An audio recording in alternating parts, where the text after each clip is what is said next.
Hello. How's it going? It is so windy outside. I'm here again. You're here again. Welcome. Thanks for joining me. It's spring, and that's pretty exciting. I bought myself some daffodils because it's like the epitome of spring, right? And I made a little scene. I used to make still lifes way more often. So I don't know if any of you were part of this thing that I did with a friend of mine had started a little online lessons with people. I did a bunch of still lifes with people via Zoom, and I would set up a still life and we would all draw it, paint it, get inspired from it, and really just talk for an hour or two while making something together. And it was really sweet way of staying connected during COVID. But yeah, I haven't done that in a while, but I still love a still life. I do. I really do. There's something about it. So yeah, I'm going to set a little one up and show you what I like to think about when I'm setting up a still life. And I am going to draw one.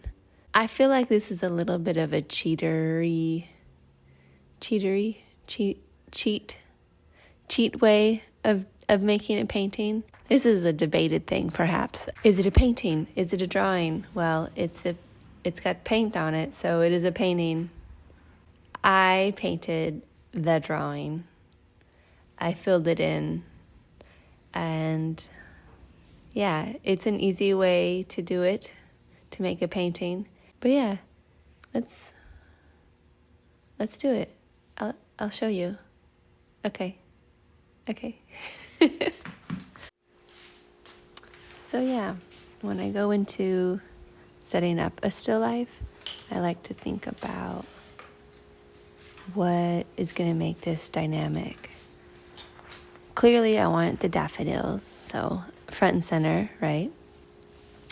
And I like this pattern because I think stripes help for showing scale a bit and direction and adds depth really easily to a still life. So that's why I like this stripe fabric. Think about the ikebana of this little bouquet. You know, we have some that are facing, some that are side. You know, can add other fabrics with different patterns. I really love the color of the book, this red. I think it goes really well, not only with the warm tones of the flower, but also the stripes.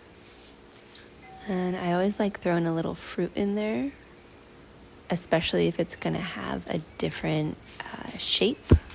So the flowers have this, it's organic, but it also has these ruffly textures, softness, and also pointy petals. So the roundness of the tea kettle and the roundness of this orange are going to add to the texture of this plane really well.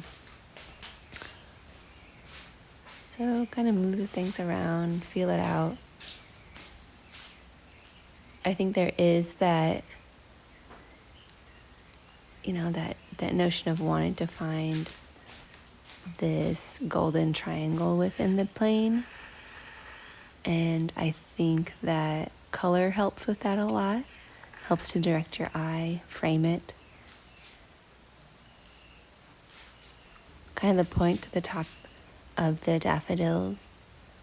Add to the top of that triangle while the red of the book and the orange and the red on the teapot kind of complete that triangle shape.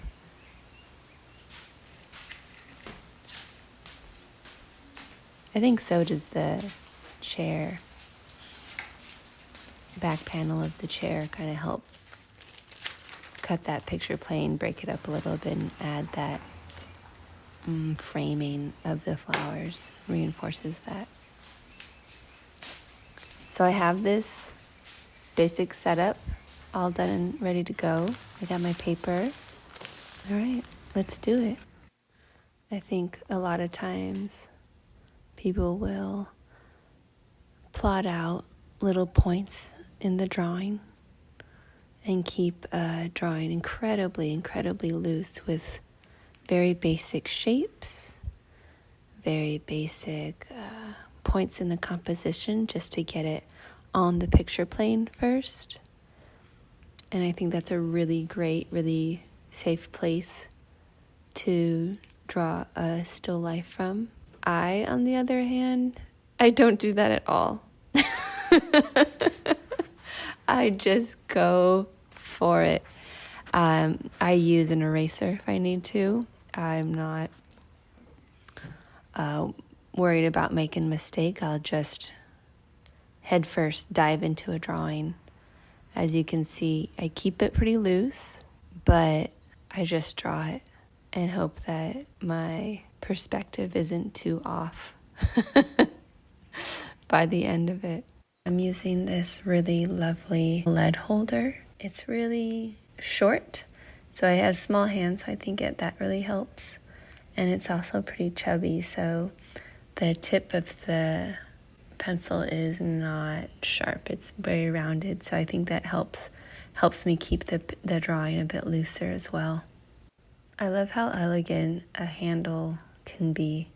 It's just this really simple shape, kind of like the back of an ear, or even I think it looks like a lot of times like a body part just because it has such an elegant shape to it. So I always try and turn the pitcher handles or mug handle or whatever kind of handle that's in the still life to a 3/4 degree, so it has that beautiful shape.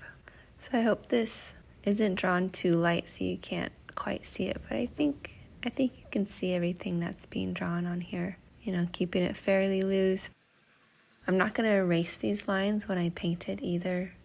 I'm going to leave them in and just paint over. I'm not going to be too worried about it. I did turn the page so that there wouldn't be a drawing or a painting on the back of these sheets, so that if I did want to keep them, save them, I can always tear them out and it'll be their own piece. And having 2 pages might be a bit of a bother for some people, but I don't mind it. And especially since I'm an abstract painter, I think it can yield some really beautiful shapes because of that breaking up of the picture plane. So I welcome these kind of awkward or odd shifts that the paper kind of force. The shape of a daffodil is so unique. And to get that texture, that crepe paper almost quality in the petals can be really tricky. I think my tactic for trying to get that kind of texture is just to make those edges as jagged ruffle. I think that kind of nails it. Having that little bit of pattern on the picture really helps to kind of show the roundness, the cylindricalness of the picture really nicely. All right, we have our drawing, very basic. I think the only thing that got missed was me adding that chair into it. All right, time for some paint. I collected all my favorite yellows and a couple of greens. I have this olive green by Lucas Krill Studio. I like their paints. I have a bunch of them. I also have this, of course, some heavy body acrylic, cadmium yellow light, as well as a little yellow ochre, one of my favorites, some cadmium yellow deep hue for that nice kind of orangey yellow. And then I have a little cadmium yellow medium for those in-between yellows. I also have that funky red orange that you saw that I bought out in Portland. It's a great little thing. It's it's like the name of the colors and number PR112. Anyways, it's not that different than a cadmium red medium, to be honest. Or it's kind of close to a cadmium light. But I also have this tiny, tiny tube of burnt sienna. And, of course, some white paint. And this square of tempera, which says it's green 47, but it's more like a phthalo green color, kind of teal. I'm just going to get into this. I'm just going to outline,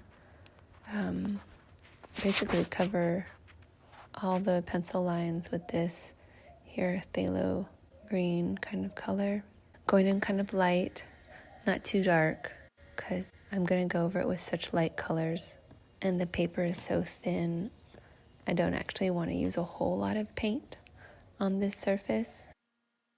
And then there's that chair that I think the camera cut off some of the drawing time, but I do love an empty chair, not only for its rigid lines, but also just as metaphor or something poetic about an empty chair. I think Van Gogh used a lot of empty chairs kind of as stand-ins for models, I feel like. Right now that I have all those outlines done, I'm going to go ahead and make a palette of those paints that I showed you. This is a Cool Whip lid, to be specific. So I'm going to go in and just right off the bat, just go into those daffodils. I'm trying to find the right yellow for the center. Mind you, the middle is a little bit darker than the rest. I'll probably add more layers of paint, but I think I'm going to want the most work done on those. So to put that paint down first is more important to me so that I could build those layers up. It has time to dry. You know, I'm really keeping the thinness of that paper in mind when I paint. So the only blue that I have, I don't even have any blue paint that I'm using particularly, but there's a little blue on the picture. So it's actually paint water, like the water that I was using to clean my brushes. I love the simple little flower. It really helps draw the eye into that side of the picture plane. Now I can bring the orange close to me and really find the color that suits it. I'm going to show you a little trick. That napkin just added the very texture of the orange skin. And it took all the moisture off of it, leaving the pigment, so it's going to have a nice, dry, fast quality. And then just a couple pops of that cadmium red medium on the corner of that book and the picture. And there's our burnt sienna coming in the handle. It's not quite the color I want, but I am going to go over it with some other layers, so we're going to start with this darker brown first. Similar as the table beneath it.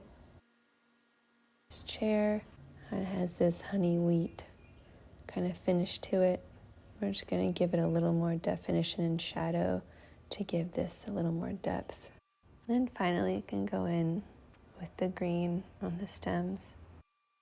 Layers with white, and then the stripes of the fabric below. It's really changed this whole painting. Simply following the contours of that fabric really adds definition and depth. I love what a simple little trick that is. And we're just going to give it gray-blue cool backdrop for all these warm colors. Again, try not to put too much paint on this paper because it is so thin. But, you know, I'm a painter, so it's gonna ripple. I apologize if that's something that's hard to enjoy. I don't mind it. It adds this delicacy that I really appreciate in painting on paper. Here it is, all nice and dry, all done and completed. And I gotta say, I really like how it came out. I couldn't resist and went in here and there with kind of a gray that I had made out of that olive green and burnt sienna, and went over some of that teal kind of phthalo green here and there. And I think it really helped make those edges a bit more defined and added more depth. That's the power of a crisp edge. That was fun. I love daffodils. Okay, so me with painting. See? It's so sweet. Came out really well. Triangulation that really makes for a real swell composition, I gotta say. I hope you really enjoyed that. It was a lot of fun to make. Have a lovely week. Get a little outdoor or spring air in ya, and enjoy the flowers. Thank you so much, patrons. I can't say it enough. Thank you, thank you, thank you. Okay. Have a good one. Take care of yourselves. Bye.